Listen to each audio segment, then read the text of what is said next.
السلام علیکم ورحمۃ اللہ وبرکاتہ۔ امید کرتا ہوں کہ آپ حضرات خیریت سے ہوں گے۔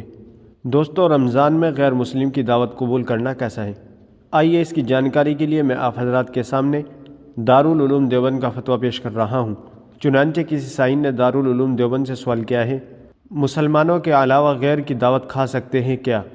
مطلب رمضان کے مہینے میں اس طرح براہ کرم جواب عنایت فرمائیں، این نوازش ہوگی۔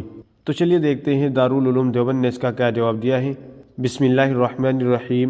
افطار حلال و پاکیزہ آمدنی سے کرنا چاہیے۔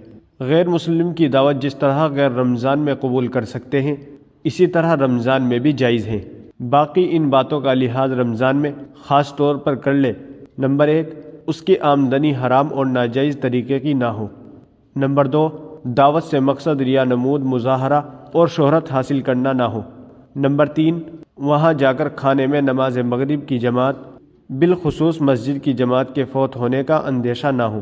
نمبر 4، رسمی قسم کی افطار پارٹی نہ ہو کہ اس میں اور بھی مفاسد ہیں۔ واللہ تعالی علم۔ دارالفتہ دارالعلوم دیوبند۔ ناظرین، امید ہے کہ مسئلہ آپ کی سمجھ میں آ گیا ہوگا۔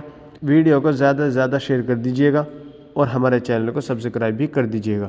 تو چلیے پھر ملتے ہیں کسی دوسری ویڈیو میں۔ السلام علیکم ورحمۃ اللہ وبرکاتہ۔